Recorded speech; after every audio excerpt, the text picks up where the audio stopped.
Before we go any further, we'll be talking a lot about the logistics of mass deportation, but for the record, the morality of it is despicable. Immigrants are human beings no matter what McDonald's worst employee says.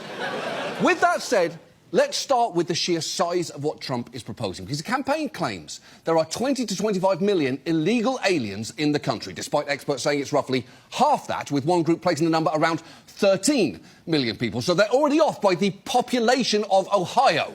But that still leaves the task of removing 13 million people, many of whom, incidentally, are spread throughout the country and have lived here for decades. Also, deporting someone isn't as simple as finding them, not liking their paperwork and putting them on a plane. It usually requires an arrest, detention, legal processing and only then removal.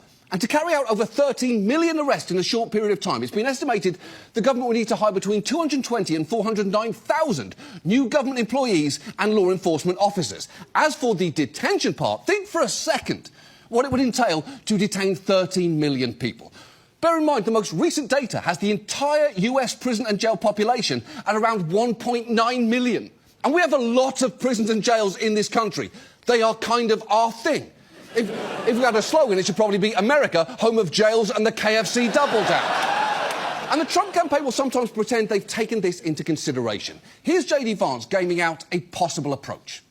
Now you've got 20 million, 25 million people. You have to figure out what to do with them. And I guess the way that I think about it, Bill, is, it's kind of like being asked, well, you have a sandwich and it's 10 times the size of your mouth. How do you actually eat the whole thing? And you take it one bite at a time, right?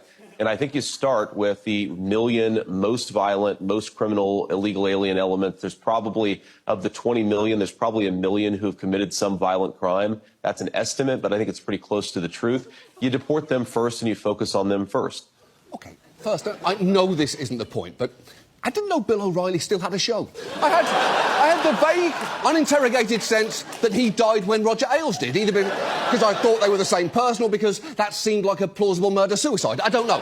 The subconscious is hard to pin down. But second, one bite at a time is an incredibly callous way to refer to mass deportation, even before you get to his casual 1 million of them are probably violent criminals, a statistic source to that's an estimate, but I think it's pretty close to the truth. And for the record, to deport just 1 million people a year would still cost an estimated $88 billion annually, with the majority of that going toward building detention camps. Over a decade, that'd cost nearly $1 trillion. And to be clear here, my biggest problem with we'd spend nearly $1 trillion on detention camps for immigrants is not the $1 trillion part. I don't want to see a headline tomorrow that says John Oliver blasts detention camps as too expensive. But I do think it's worth recognising the extent to which Trump and Vance are full of shit from a practical standpoint as well as a moral one.